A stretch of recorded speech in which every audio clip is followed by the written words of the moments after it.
stuck coaster, you'll think it'll never happen to you, but hold. Audio Jungle. Okay, this first secret's gonna sound insane, but it's been confirmed by multiple theme park employees. Theme parks have secret code words, actual phrases used to talk about all the wild stuff happening around you without you knowing about it. Let's start with one of the darkest. So they know about Ever heard of a white weirdness powder that happened in alert? the Sounds theme like park. something from a true They just crime don't want doc, us to or know. like someone's hitting the old Colombian nose I candy. thought the white powder Nope, like cocaine. it means someone just illegally scattered a loved one's ashes on park property. Ashes? And yep, it happens. Who in the right mind does that? Normally, they'll like scatter it at the beach or put it somewhere that they know that the person would love to be at. Not no theme park. So often that there are official codes for it. You might also hear staff call for a HEPA cleanup. That's code for bringing in a high-efficiency particulate air vacuum specifically designed to suck up the tiniest ash particles. I've never heard anybody Creepy, say right? that. This happens a lot at Disney parks. Probably because people want to leave a part of their loved one this in is the the reason happiest why place on I've never Earth. seen The most it. common hotspots for That's this why include the I've never Princess seen it. Castles, It's a Small World, and creepiest of all, the Haunted Mansion ride. So if you're planning to make Haunted Disney Mansion? your forever resting I place, never- just know wait, you'll have probably I- end up in the I bottom don't of a even think I've vacuum been bag. in the Haunted Another Mansion. creepy signal to Have watch y'all out ever for been now. there too? At some theme parks, especially on a hot day, Yeah. if you see a costumed character rubbing one of their eyes on their suit, it's not to be cutesy. Apparently, that's their secret signal for, I'm about to pass out, get me the heck out of here. Yeah, Hey, there's a that's code smart. for literally That's smart to have, melting like, a inside a covert suit. Makes that you wonder if the to, like, creators of take a Five Nights at breath Freddy's ever and worked a at rest Disney. before, Also like, at going Disney, back out there's there. a subtle way employees get back at difficult customers. If a Disney staff member ever calls you a treasured guest, it's not a compliment. Nope. No? It's their secret code for calling out rude visitors. Think Karen in many ears. Now, Think about Karens. If you ever seen someone acting like Karen, hey, call them a treasured guest. one more code you'll probably wish I hadn't told you. Imagine walking through the park and suddenly hearing an employee reporting a protein spill into their walkie. That's not a Jim Bros lunch. It means someone vomited. Sometimes it's referred to as a code V. It's definitely a cleaner way of saying someone just yacked up their combo meal all over the log flume splash zone. And there's AFR, which stands for Accidental Fecal Release. And the less said about that, the better. So, yeah, next time you're in a theme park, keep your ears open. You might just catch the real story hiding behind the magic. Now, you won't believe me, but the average theme park guest spends around 70% of their visit waiting in lines. But here's the wild part. Disney World is the fucking line. Like, even going to Universal, the line for Universal been like 40-something minutes long. And I didn't even ride that ride yet. And some of the other rides been like 20, 30, like, bro, it's not that serious about going on a ride. And then the ride be so simple and quick, it still be a long wait. We don't question it. We'll wait over an hour for really a ride that's question it. around the same runtime as a People TikTok. really don't So what question it. gives? See, those lines you're waiting crazy in part about it, are people wait in actually the line psychological longer, and they wait for minefields TikTok engineered to by load theme up parks to control your and behavior get to the without next you even realizing content, it. Let's our start with next those tip. digital wait time signs telling you how long you'll be waiting have in line seen for that. a ride. Sound helpful, right? They're wrong. Get this. Some parks use what insiders called pessimistic wait times. Translation, they inflate the numbers. You see 45 minutes, but you're on the ride in 20. You feel like you've won. Oh, yeah. Like, if you see a ride that's a 60 minutes, it only be about like 30 or 40 minutes a wait. So what he's saying is they up the line price to make it seem like the line is long, but in reality, the line is actually shorter than the actual wait time. It didn't. The parks engineered the whole thing.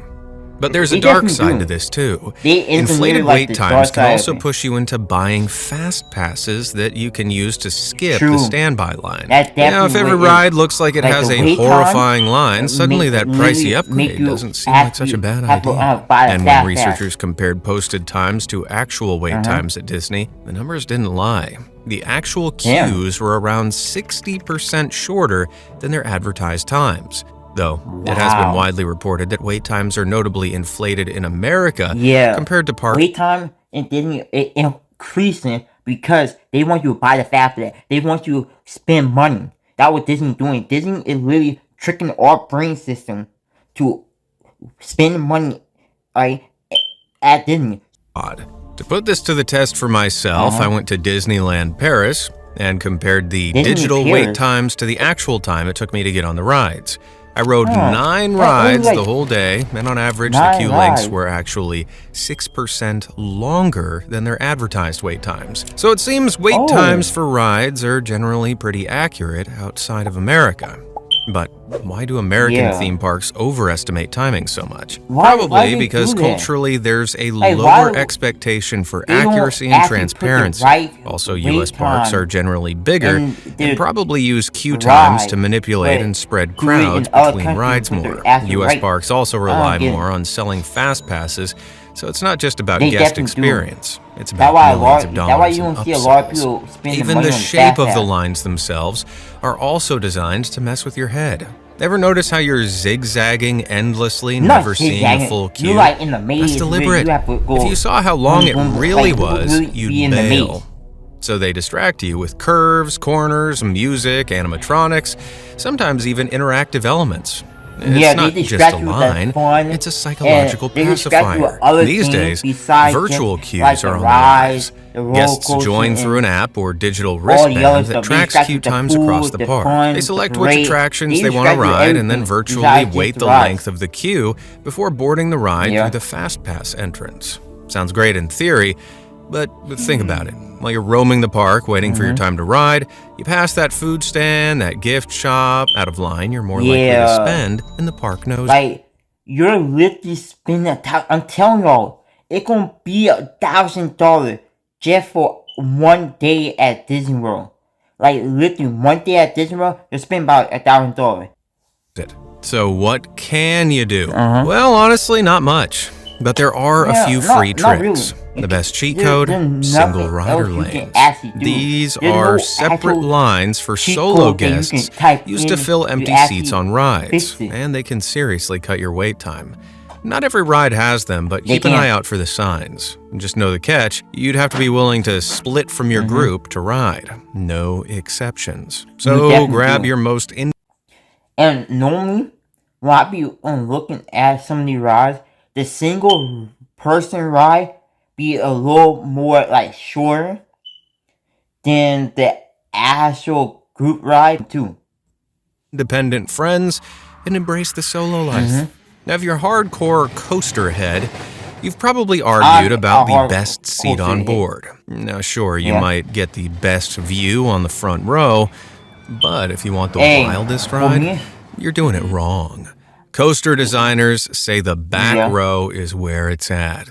When a coaster charges over a drop, the front car pulls over first, and then the back gets whipped over like a slingshot. It's pure momentum. The back is always playing catch-up with the front cars, which means crazier speeds, bigger airtime, and barely any line because everybody's busy fighting for the front. And if you really want to level up, ride later in the day. Coasters need time to warm up. Kind of like a car. In the morning, the wheels and bearings are cool and tight, making early runs slower. By the afternoon, after hours of non-stop rides, the wheels heat up, the chassis loosens, and everything gets way faster and way smoother. What I'm hearing is you're telling us the way that you can get the more thrilling and more sonic speed or the Flash, Barry Allen speed on a roller coaster. But if you're a true speed freak, hit your favorite coaster a few times throughout the day, but definitely save a ride for just before the park closes. That's when it's running at full beast mode. Front row might get the glory shots, but boarding in the back row on the last ride of the day, that's where the real action is. And here's a bonus theory that's been floating around. Some people think parks may have subtly sped up certain rides over the years, not for thrills, but for efficiency. Boosting speed by even 10 to 15% might be unnoticeable to most riders. But if you're thinking they've done this to give you a bigger thrill, no siree. Speeding up rides means more cycles per hour, shorter lines, but less ride time for you. Our park's tricking us into thinking we're getting more by giving us less. Okay, so here's another theme park hack that literally nobody talks about. But once you know it, you'll never see things the same way again. Picture this. You've just arrived at the park after traveling all morning. You're hyped and ready to dive into fun, so you head straight for the rides at the front. But here's the catch. Everybody else is doing the exact same thing. Join them, and the only adrenaline rush you'll be feeling is the overwhelming urge to punch someone while you fight your way through. Going through the gate of Disney World, right, and you're going to the first ride you see, just know that so many people are going to be on that ride. Or if you're going on your favorite ride ever, just know the line going to be crazy. So the best thing to do is, if you want to get on a ride already, go and do out the park, explore the park, then come back to some of the rides.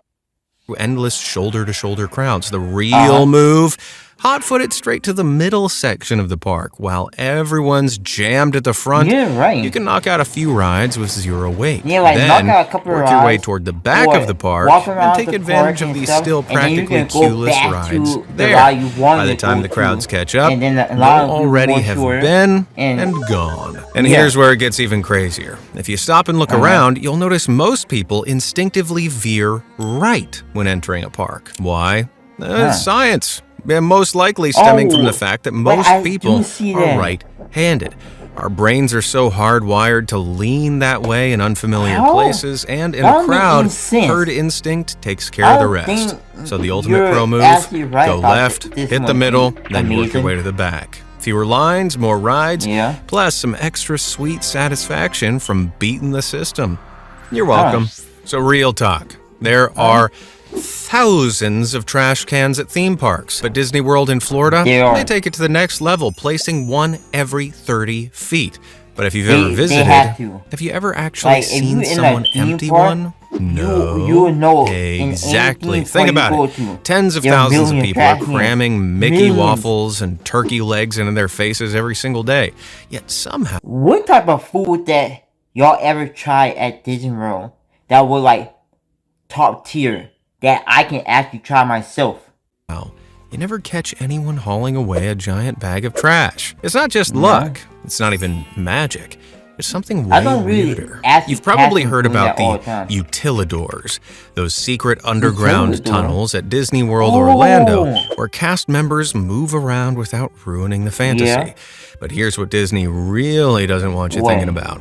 There's another set of tunnels down there, and they're not for people. They're for trash. Hidden underneath the park is a high-tech vacuum system called AVAC, short for Automated Vacuum Assisted Collection. When you toss your garbage, it drops into a hidden chute at the base of the trash can, gets sucked into a massive pneumatic tube, then flies underneath your feet at 35 miles per hour all the way to a secret collection area tucked behind Splash Mountain. It's like a trash-eating monster living under Main Street. Disney's super hush-hush about the full setup. But we do know similar systems exist, like this one on Roosevelt Island in New York. Disney actually imported the tech from Sweden and launched it during the opening of Walt Disney World in 1971.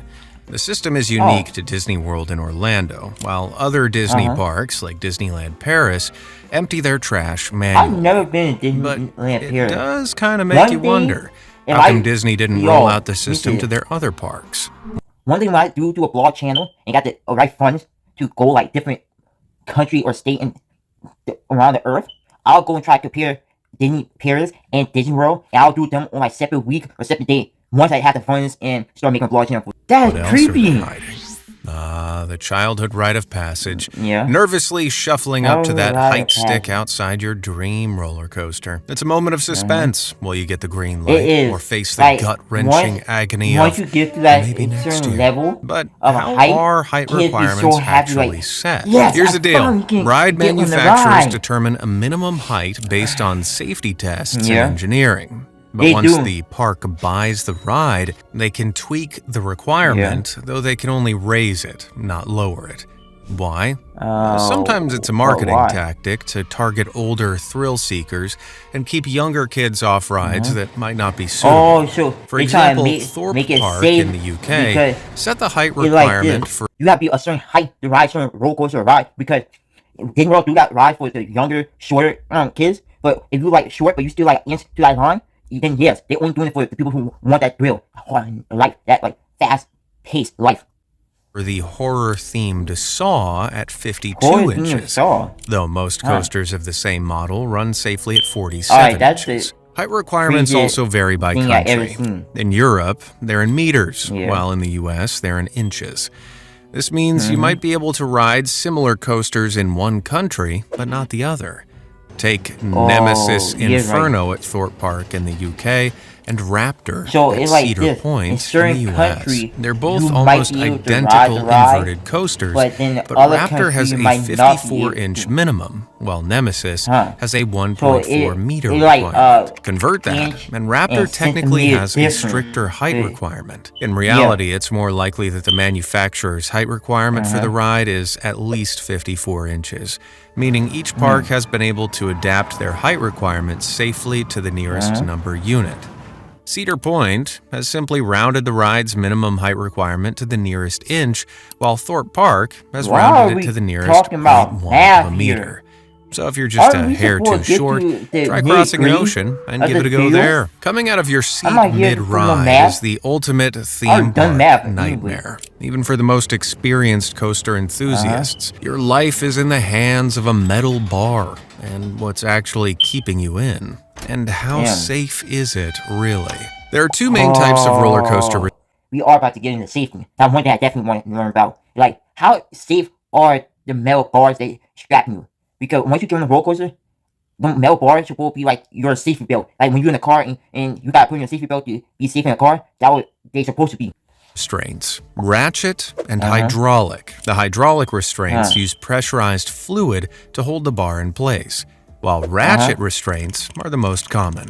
You know you've got a ratchet restraint if you hear that loud click, click, click as the harness comes down. That's a metal pin dropping into a series of grooves before coming to a stop when it's in the correct position to secure the rider. Most ratchet systems even use multiple pins at once, so if one fails, which is super rare, the others are ready to take over. But that doesn't mean restraint failures never happen. In 2024, a guest at Castles and Coasters in Phoenix reported a terrifying malfunction on the Desert Storm roller coaster when his lap bar unlocked just before the first big drop. He had to quickly jump out of the train at the ride's peak seconds before the plunge. He safely climbed down emergency stairs and alerted the staff. No other riders appeared affected, but the man said the situation could have been fatal if he hadn't acted fast. Worst of all, the park only... And he didn't act fast and went on that emergency step ladder. Hey, he might not have been here to this day, to this year at that point. Offered him a refund for his near-death experience. Incidents of restraints failing mid-ride like this are extremely rare. Roller coasters are run by a central software brain called a programmable logic controller connected to hundreds of proximity sensors all over the ride, including restraints. These sensors constantly feed data to that brain, which decides if the coaster is safe to run. If a restraint isn't locked, the ride won't start, even if there's no one in the seat, which is why operators often secure restraints on empty seats. Once the ride's moving, restraints stay locked until the train hits a specific spot in the station. Operator all gotta check and make sure that your mechanism is safe, even the ones that are empty. Because if they don't check, then something happens to you, then they can get fired for not double checking. Triggers their release. In emergencies, operators use special tools to manually unlock restraints. So yeah, you're not really locked in until the ride says you are. Though I guess the rider at Castles and Coasters might beg to differ. We all know theme parks are masters of crafting a fantasy world. Haunted mansions, magic castles, space stations, cursed tombs, you name it. But what you might not realize is just how deep the illusion really goes. Take Harry Potter and the Forbidden Oh, I Journey remember at Universal's going there. Islands of Adventure. You walk into Hogwarts. no, it's no, amazing. oh, wait. Dumbledore's office, the defense this, against the dark arts classroom, talking I don't know. portraits. It's So I like they thought really this was built like all from this inside the Universal, castle you but see now at the I front. realize I've Well, never been spoiler here. alert, Actually, they I wanna didn't. go there The and park see. map shows Hogwarts right next to Hogsmeade. But here's the thing. Hidden behind that castle is a giant, lifeless white warehouse that looks more like a Costco than anything magical. So basically, what you're seeing is we just trapped in there in a big warehouse in a simulation. For one, I knew. Wait, no, I didn't. I actually didn't know that. There's something right there that you never actually noticed. I was there. Disney's Haunted Mansion does the Yeah. same thing. You walk down the spooky path into the It manor, not thinking just you're deep inside, but nope. Literally, You're there's just in a so many huge show building, actual hidden just behind the facade. inside It's all just a ride like mask that, to hide giant always do industrial that. spaces, and unless you know where to look, you'll never Yeah. notice. So next time you're You never standing in do. front of the entrance to a ride thinking, this is incredible, Good. just remember, Cause behind all it's that so magic, mystic, it's probably it's like so big that you're really not actually looking at the whole factory. Like, yeah, the factory can be while you're walking, but you're not really looking at it. You got the trees blocking it, everything. Then you got that big massive, so you're not really thinking, oh, we're in a warehouse. box. But wait, it's not just indoor rides hiding secrets. Let me loop you in on another illusion that I think will totally change how you see water rides. Ever notice how the water's always a little murky? Wondered how the park is letting water get this filthy? Well, here's the Yeah, truth. how? It's actually deliberately dyed to cover up another dirty secret. See, parks use this dye to hide the underwater machinery that powers the ride. But just because the water's dyed doesn't make it any cleaner. Turns out people have done some seriously disturbing things in that water. We're talking Wait, what? spitting, Dude, spit on that thing. peeing, and even pooping. And don't forget about those white You probably make me not even ride water rides ever again. Why? Amazing. I thought we were getting down to a secret. You getting down to actual secret. You're exposing everything that we don't really need to actually really find out. You guys have kept that a secret. You guys have kept it a secret. outer alerts I mentioned earlier. Yeah, those happen Oh, on water not the rides ashes. too, and let me tell The you, ashes, even a then we HEPA got vacuum isn't going to poop in do it. much And there. then we got piss, So then we next got time you're tempted to toilet. dip your Oh hand my in that God. flume, spare a thought for At what this you might point, be I'm not touching gonna be able to or ride the ride ever ingesting. again.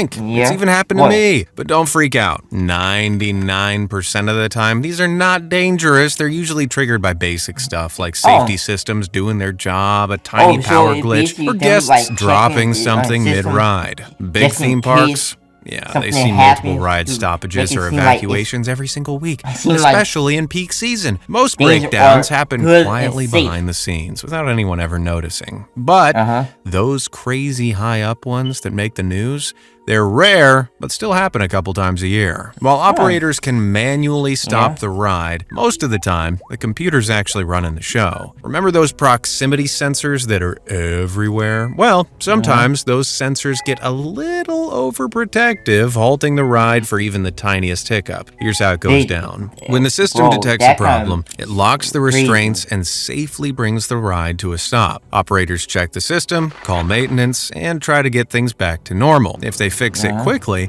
everyone stays on board and the ride continues. But if it takes longer than 30 minutes, or someone needs urgent medical attention, that's when the evacuation plan kicks. I would hate if that actually takes longer than a minute. Like, it should not take y'all no longer than a minute to just double check to make sure everything is clear. If it does, then I'll definitely be pissed. And then I'll ask for a refund at that point. Vac team to get everyone off safely. If you're close to the ground, it's just a nice chill walk off. But if you're way up high, that's when things get real interesting. After a safety assessment, that riders are actually gets unbuckled real and guided down a Real narrow scary, catwalk too. or emergency stairs next to the track. Looks intense, but it's super calm, controlled, and all designed to make sure everyone stays safe and gets the info they need. And here's a little fun fact. Parks keep track of every ride, stoppage, or evacuation that lasts longer than 10 minutes, not just for legal stuff, but also to improve their responses in the future. So next time you hear about a ride breaking down, just know it's proof the safety systems are doing exactly what they're supposed to. Now let's get to the part we're all here for, the accidents. But fair warning, the truth might shock you. You'd assume roller coasters are the deadliest, but plot twist, they only account for about 10% of serious theme park ride incidents. The most dangerous ride at theme parks? It's the flat rides. Flat rides are the ones like drop towers, swinging hammers, and pendulums. While a lot of people regard these as filler attractions to fill up time between coasters, these rides can turn innocent thrills into deadly chills. These make up 37% of serious incidents, and when they fail hard. Think snapped restraints, flying bolts, Final Destination grade stuff. Take the Fireball incident at the Ohio State Fair in 2017, when a ride car straight up broke off in midair, resulting in 7 injured and 1 who didn't make it out at all. The cause? Well, no one knew it. So 8 people got hurt, but out of the 8 people, 1 died?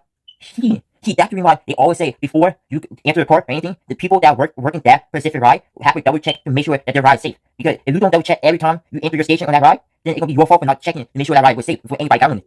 But there was a whole bunch of corrosion hidden inside the ride's mechanical arm. I have heard that. It was 1 swing too many. Then in 2019, at Kankaria Adventure Park in India, the Discovery ride took a deadly turn. The main arm snapped out of nowhere, sending the ring of seats crashing down to the ground. 27 people were hurt, and 2 didn't make it. Even when death isn't involved, some rides just give off bad vibes. Take Sledgehammer at Canada's Wonderland. No fatalities yet, but it's a prototype that constantly breaks down from mechanical failures, sometimes sitting shut down for months. So if you believe in omens, you'd be no chicken to sit some of these rides out. Some other rides you wouldn't even suspect still hold a risk, one of which are water rides like log flumes and river rapids. You might think the biggest risk on these rides is getting wet, but under the surface, there's hidden dangers lurking. Water rides and major theme park incidents have some of the highest fatality rates of any ride type. Over a third of serious incidents end in death. And with rides like River Rapids, one accident can endanger an entire boatload of people. Riders can be launched into the water or, worse, into moving machinery. Take the tragic case of the Thunder River Rapids at Dream World in Australia. In 2016, a raft carrying 4 adults and 2 kids collided with another and flipped over. The kids managed to escape, but the adults became trapped underwater, with the rides still moving machinery. By the time help arrived, it was too late. Only about 9% of accidents There's no way that the kids survived, and the adults and the parents died. Damn. I thought it was just roller coaster being dangerous. Well, now I understand it. Water ride is worse than the roller coaster now. Site rides are due to technical failures, making them surprisingly rare. And while those stories can make headlines, rides... If you work in that specific ride that day, make sure you are checking everything on that ride.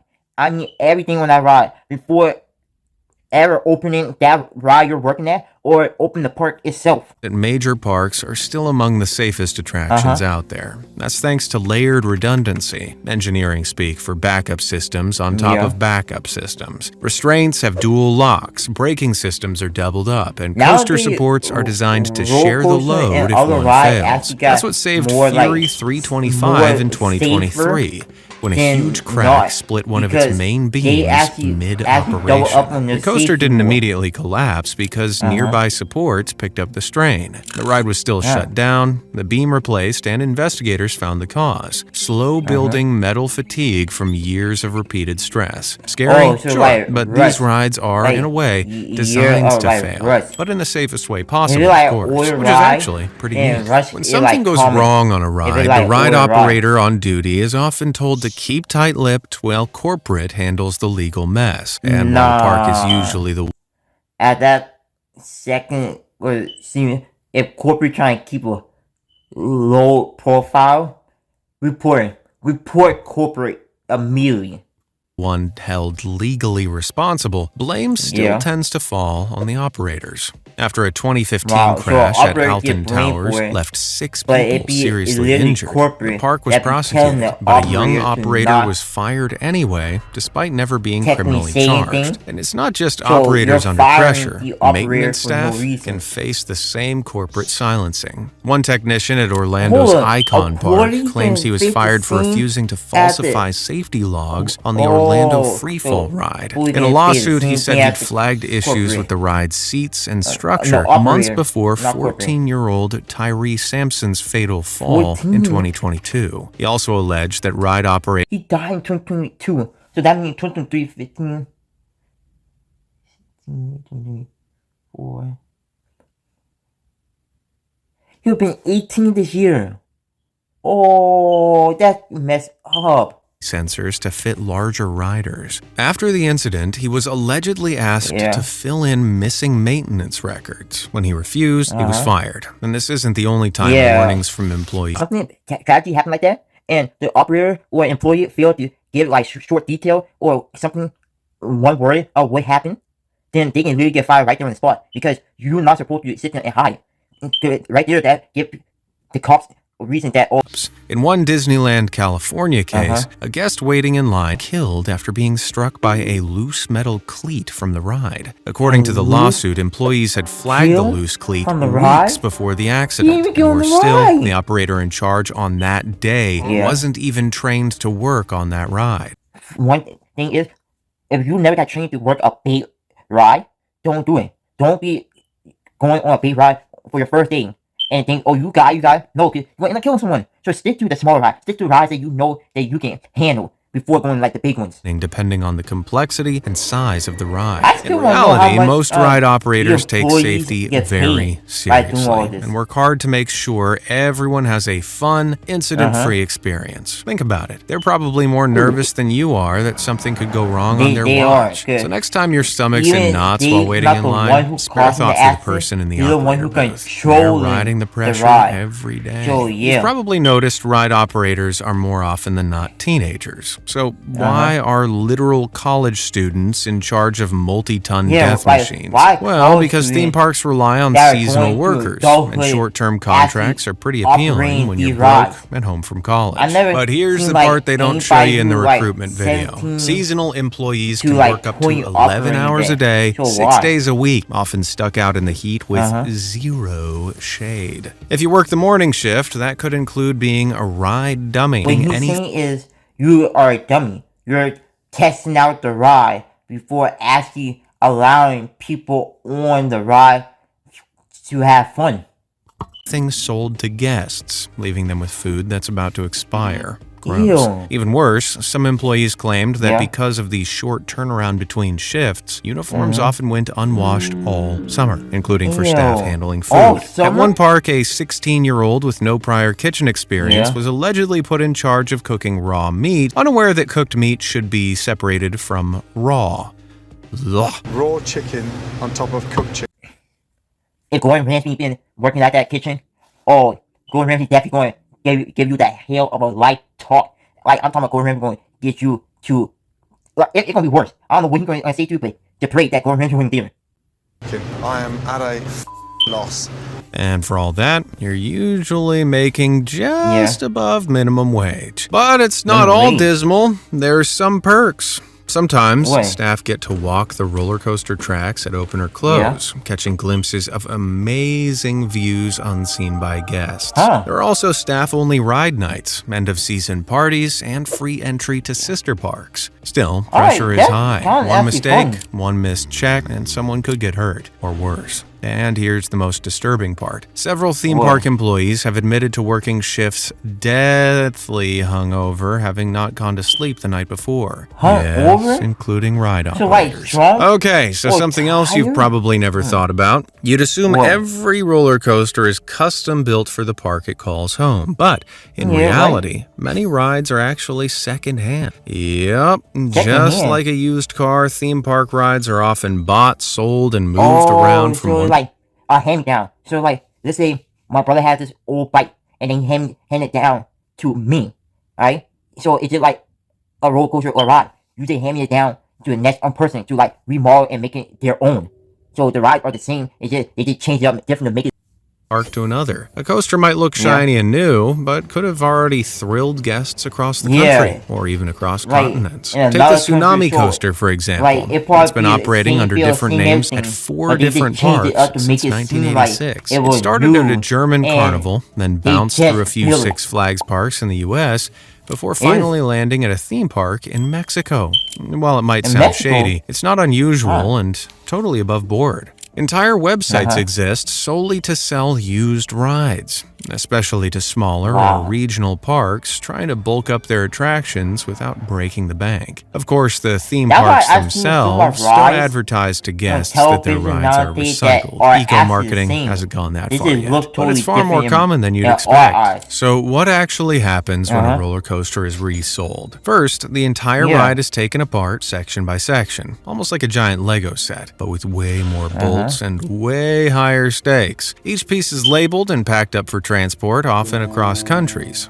Before it gets to thrill riders again, it's usually given a makeover, a fresh coat of paint, updated systems, and new parts if needed. Then comes the big rebuild. Literally get teared down, broken down like Lego pieces, then reassembled right back the same way as they would before. And then what the people do is they change up things that made the ride good, make it fit their theme park, and they change it up and make it fit their theme park, and make it seem like it was brand new, and they just bought the new ride that no one ever seen to ride before. Basically, it's the same ride, just with a brand new identity. Sometimes, though, these hand-me-down rides come with darker histories. The Spinning Barrels ride, which was involved in a fatal accident in Germany back in 2016, was reportedly resold to an undisclosed buyer. Disturbingly, from the business's perspective, selling rides with a checkered past makes perfect sense. The park makes money from the sale whilst disposing of a ride with a poor reputation. Meanwhile, thrill seekers riding in the park, which just bought it, are none the wiser. But this raises an uncomfortable question. Should rides with a tragic past be given a second life somewhere else?